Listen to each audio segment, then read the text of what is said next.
Hi, this is Hiba Rizvi of Urban Suburban Living, the answer to all your real estate needs. And Geeta Mungo with Claystone Mortgage Team. And today we're going to talk about all the steps you need to know before you decide to purchase a home.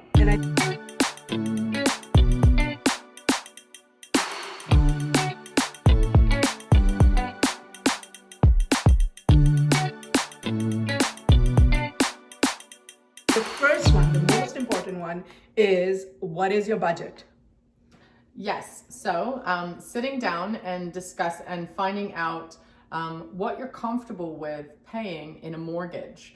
Everyone has a different lifestyle. Some people have expensive gym memberships. Some people have expensive car payments. So really looking at your own unique situation and what you're willing to spend on your mortgage on a monthly basis, right? That is different from what you may get pre-approved for. And that's the second step. You should know what you can afford. Absolutely. There's no point going house shopping with Hiba unless you know your actual number that the bank is going to approve you for. So first get pre-approved, not pre-qualified. Anyone can enter in their numbers into, an app or, these quick qualifying things online. No, you need to have your documents reviewed by a professional so that you know exactly when you found your home that your mortgage will be exactly what, you're pre-approved for. So get pre-approved. And I just want to impress why this is so important, especially in the real estate market we're in right now. Things are moving super fast and you're at the negotiation table. And sometimes, even though I do not recommend it, neither does Geeta, do not waive your financing condition. Banks and lenders are requiring appraisal, so we don't like to waive it, but at least you know you're comfortable. So when you're putting in that offer and you're in a multiple scenario, your realtor can say, well, they're approved for this much. All we need is an appraisal. So it just makes your hand a little bit stronger and you're comfortable. You have a better night's sleep putting that offer in, knowing that you're approved for that house and it's not going over your budget. Yeah, removes the stress. Yeah. So the next on the list, I believe, is? The next is your down payment. So sitting, how much down payment do you have? Where is it coming from? You need to have as little as 5%, 20% if you're purchasing over $1 million, but really just, figuring out what the down payment plans are, are you going to have to save up for it? And yeah, but and we've done a detailed video on what you need for down payment. So just check out the link. We will tag it here of our down payment video and you can, get more information over there. I think the other key important piece is hiring a team of professionals. And really committing to them. So I would highly recommend interview 3 of them. Don't jump into the first one you talk to because you're going to be in this for a long haul. It would be awesome if you find your home the first time you see it, but most likely not. So it's going to be a few months. So how well you understand, how well you communicate, how responsive they are, because being responsive is the key. I think the key secret in this game, being that fast to respond, working with a broker because they work for you and not for the... Yeah, not for the bank. I have banking history. I moved to the broker channel because now I have the option to find the best banking, the best product for you and shop, many different banks and lenders to get that for you. And as well, I don't work banking hours. So, definitely you're talking about a service level that is significantly higher. And as well, the third person who's not on this video is the real estate lawyer. That's the third part of the professional that really, they orchestrate the actual final transaction. So, Hiba and I both work with the best. Yeah. And also just going back to the fact when you're working with a lender and you're trying to get yourself pre-approved, sometimes clients go to different banks and shop with different banks and you're actually running your credit check 3 different times. That hurts you more than it benefits you. Whereas that a broker can run it once and then actually go to the same banks with the same credit score. So just keep that in mind. You don't want to be running your credit check repeatedly. It is not good for your credit score. No.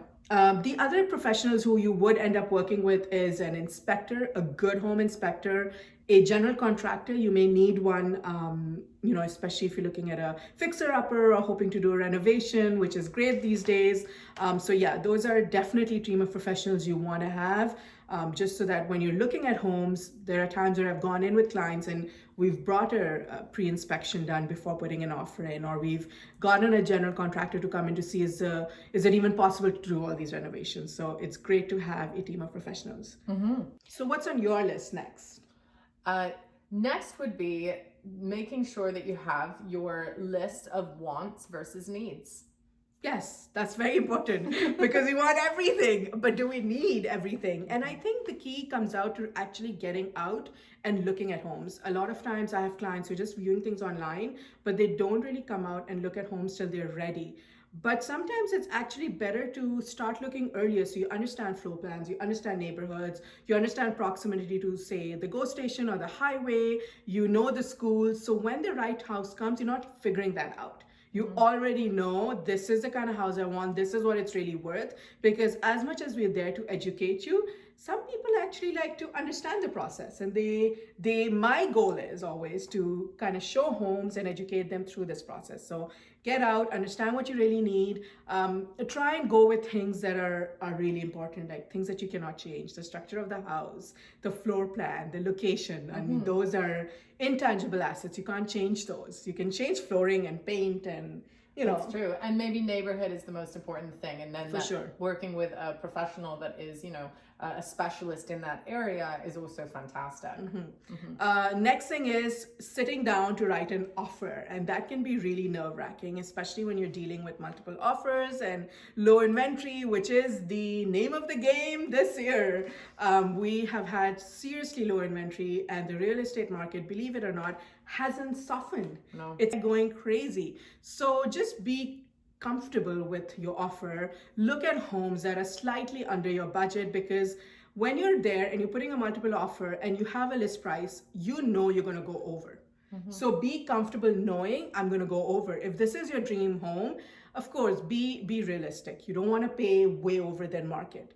But anything within, a certain threshold and what's sold for is necessary. So just being comfortable with that and being able to have that conversation if you're buying it with another partner or spouse, that what are you really comfortable spending, so that you're ready to take action when the offer time comes. Absolutely. And also, where is the funds for the offer coming from, the deposit on offer? And, Hiba can navigate, how much to put for the offer, but where are those funds coming from? You can draw it from a line of credit, but you have to keep it documented as to where, and the deposit on offer is part of your down payment. It is, and it has to be done 24 hours within the offer being accepted. So you should be comfortable having, depending on your price point, if you're under 700, probably 10, 20,000, anything over 700, anywhere up from 40 to 60 to 80,000. 60 is pretty much the going rate for anything over $1 million. But you just want to make sure that you have funds available, that you could easily go and get a bank draft made within 24 hours. So that is definitely very important. Yeah. I think finally, once you have your offer accepted and you do decide to have an inspection clause, which again, I highly recommend, again, depending on the age of the house. If it's a new home, then you really don't need to put that as a clause. But typically on an older home or one that requires renovation, maybe you can do pre-inspection. That would be something that you're looking at. Inspection typically cost around $400 to $500 or a little bit more, but they're highly recommended. Even if you decide that you're not going to include it as an offer and you go clean, I would suggest you put that as something you do later on, because it really helps you understand your house.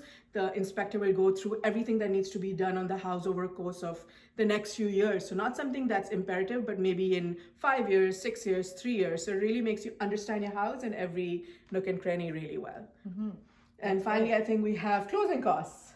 Yes, closing costs. So the bank requires typically you to set aside 1.5% of the purchase price.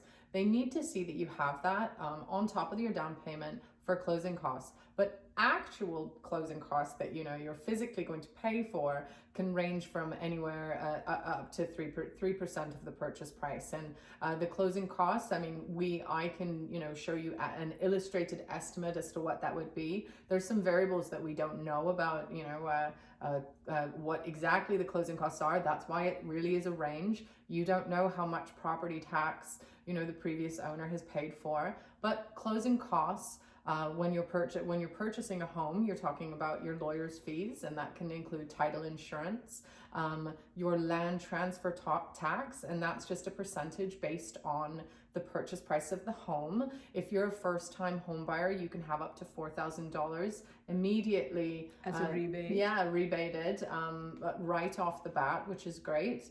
But closing costs always another financial aspect that you have to be aware of. And we have a checklist of closing costs. So if you want a PDF, leave a comment below and we will send it off to you. So yeah. And what's finally? Tax incentives. Tax incentives. Thanks, Hiba. She's really organized. So tax incentives. As a first-time home buyer, obviously the land transfer tax, an instant rebate of up to $4,000.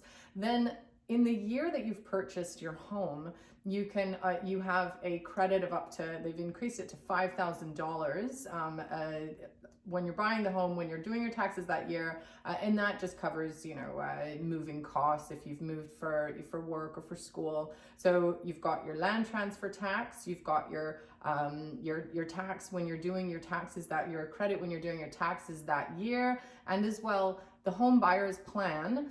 If you're purchasing your first home, or you can also requalify it as a first-time home buyer if you haven't owned a home for 4 years, or if you're separated or divorced.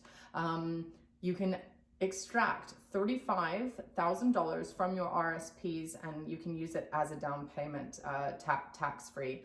And then you have 15 years to pay that back into your RSPs. So essentially, you're lending yourself the money. Tax-free though. Yay. So yeah, so these are just a few points we think that it's great to review before you start, deciding to get on this real estate journey. If you have any questions, feel free to reach out to us. We'd be happy to have a chat, give you more information. And yeah, keep on watching. Thank you. Bye. Thanks. Bye.